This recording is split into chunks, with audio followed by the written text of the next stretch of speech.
Welcome back to Shadow Shorts. This is where every weekday at noon Eastern, I bring to you a short conversation with an expert, a thought leader, a doer in the realm of innovation for the built environment. My name is Jeff Echols. I'm a senior advisor and the head of marketing for Shadow Partners. And today I am joined by someone who is closely related to Shadow Partners. We'll talk about that in just a second, but I'm joined by Danielle Edberg. She is a go-to-market strategy leader in the AEC space, the construction space, the construction tech space, I should say. And she's also one of the mentors for our ongoing Shadow Partners Incubator for 2023. So Danielle, welcome. Thanks for being here, and thanks for being a mentor for a group of startups this cohort. Yeah. Hey, Jeff, thanks for having me. Glad to be here. Yeah, it's absolutely. I'm glad to have you here. We were talking before we went live. There's so much to go to market. There's so many important things in the go to market process. And our focus in the incubator is customer discovery. And I think there's plenty of overlap, right? One has to lead to the other if we're going to do it successfully. But one of the things that we talked about being most important in those processes is focus. So tell me about focus. Talk to me about focus. When you're thinking about go to market, what's the first thing that comes to mind? And go, okay, how do we wrangle this? That's first thing that came to my mind. But when you get into the process, maybe it's for a new product or maybe it's for a new service, whatever. What's the first thing that comes to your mind when you get into that, and how do you start to direct it? Yeah, sure. So, yeah, for me, focus is really everything. It's been really top of mind lately, especially as in working with Shadow and some of the teams in the incubator.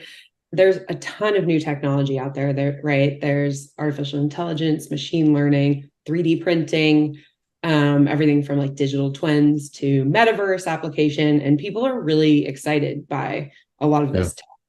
So for me, I really like to think about what the real business application is with some of these things. I think there are a lot of different ideas that could be applied broadly across industries within AEC and outside of AEC. But at the end of the day, uh, especially for some of these kind of earlier stage companies that are kind of looking to find their footing and really go out in the market, how do you find the right thing to focus on, and how do you find what those real business applications are, right? So like is this something that is kind of the shiny object in the room, or is this something that really could somehow be put into play with the current business process to either optimize the process overall, someone's time, drive some different kind of ROI, or drive like a fundamental change with the way that they do business? Yeah, that makes a lot of sense. I mean, we were talking about this earlier, but there's so many great ideas out there. Um, and one of the things that I run into when I'm with my students, my graduate students, we run that class as an incubator as well.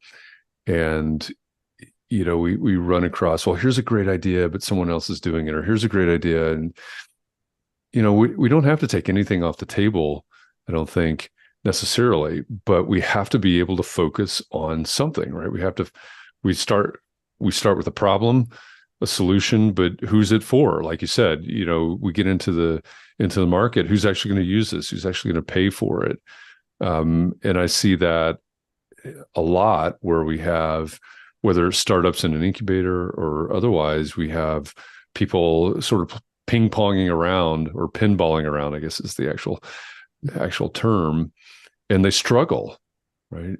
And I think that hurts them in a lot of places, like pitching, um, working with a mentor. When you have a startup that comes to you and they've got the 50,000 different ideas, and I imagine the first thing that you're thinking is, hey, they've got to focus. But how do you have any techniques that can pull them in, or at least get them to start trying to wrangle it? Yeah, I mean, I think so. I think the key to that is, and we were talking about this a little bit before, is getting that customer discovery process right. It's narrowing down, and there's obviously a number of ways you can do that, right? It's like looking at like your core expertise. What does the market look like? It could be who's in market solving this problem already. Maybe there's nobody. Maybe there are a bunch of different. It's pretty saturated, things like that. But it's really, I think, narrowing that down very early and testing it out and getting fresh perspectives. That's a hard one to say. Brought Yeah.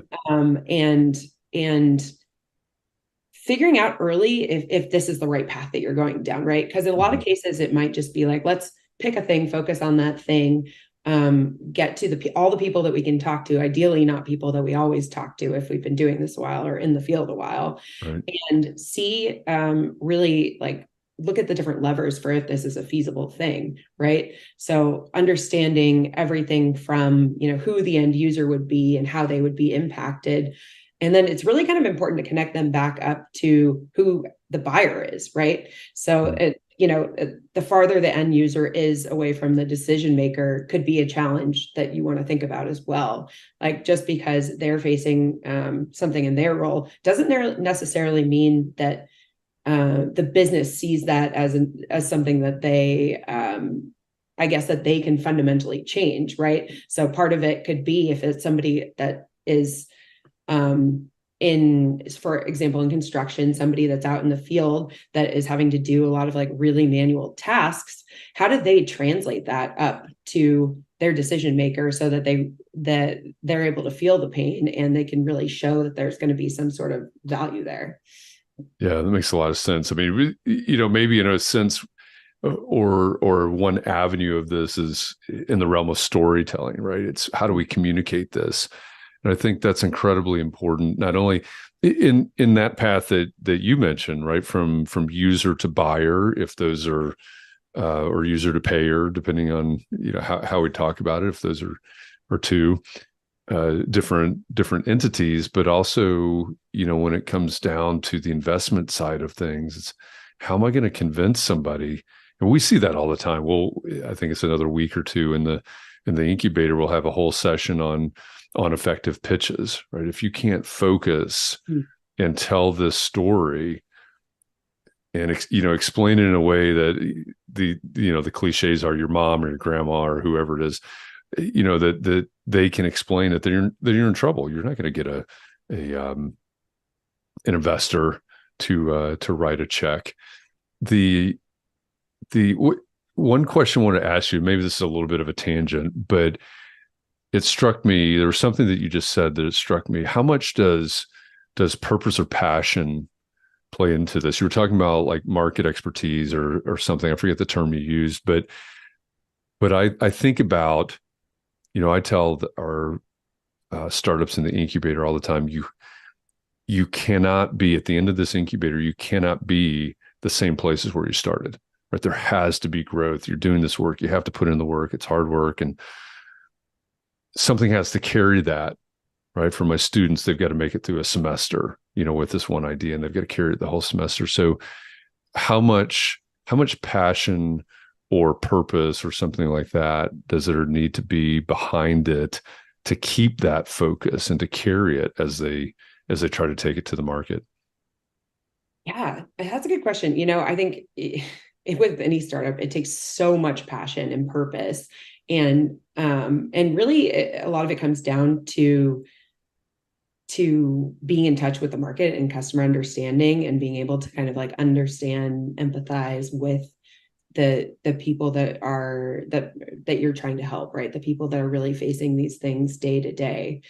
And yeah, I mean, I think that's something that you can kind of test for really early on when you're trying to distill this information and like pitch it to the right people. I liked what you mentioned about storytelling. I feel like we could talk about that on a tangent for hours as well, but Sure. Yeah.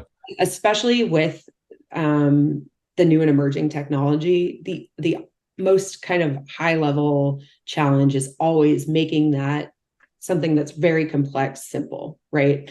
And Right. and I think that's kind of where you were going in one way with some of the storytelling piece, is how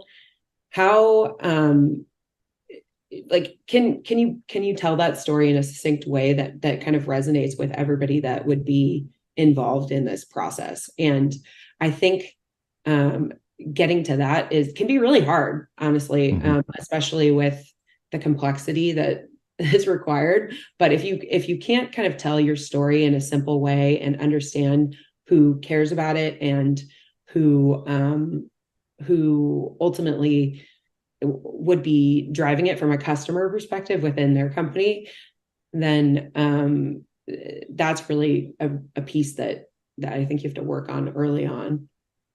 Yeah.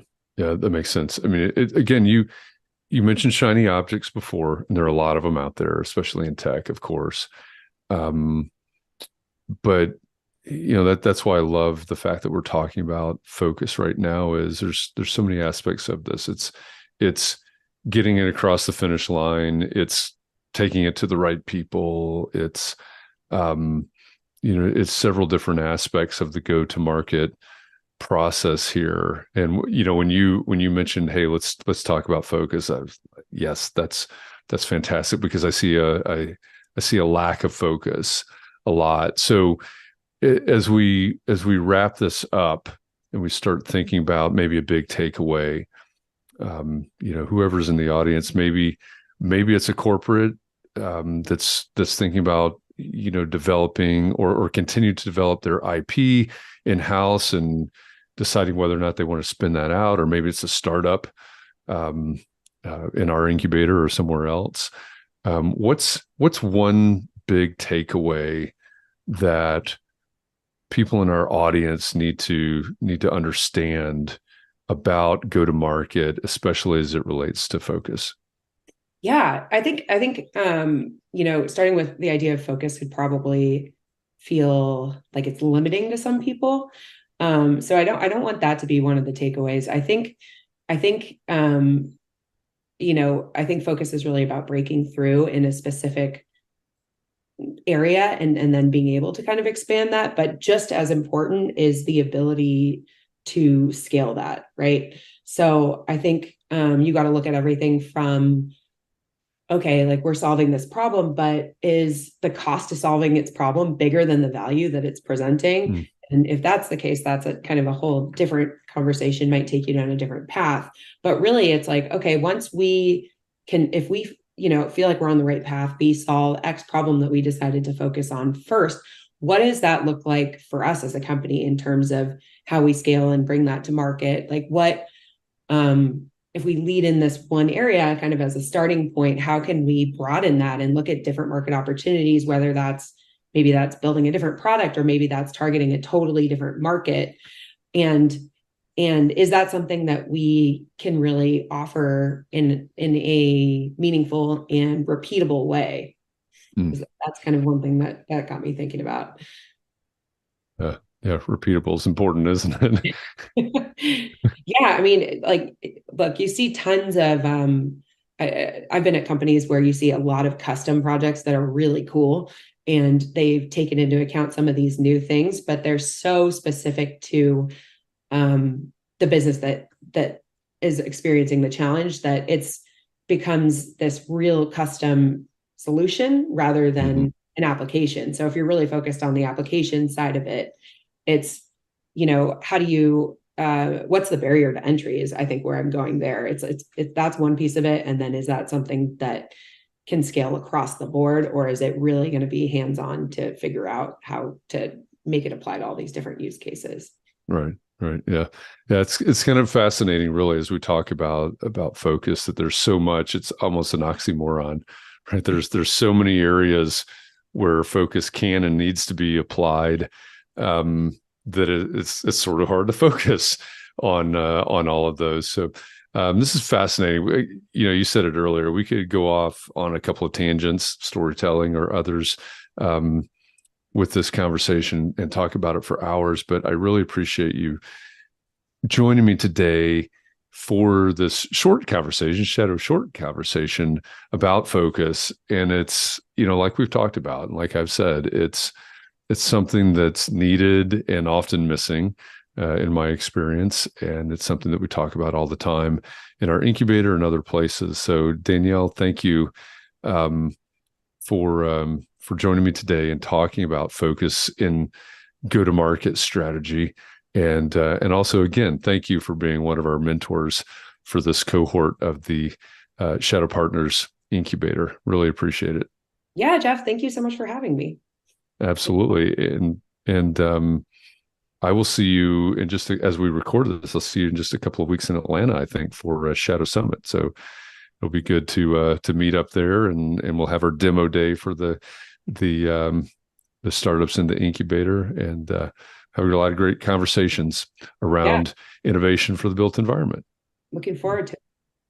Right on. Me too. So, for those of you that are out there watching, listening, thank you. We'll be back again tomorrow with another Shadow Shorts. Thanks, everybody.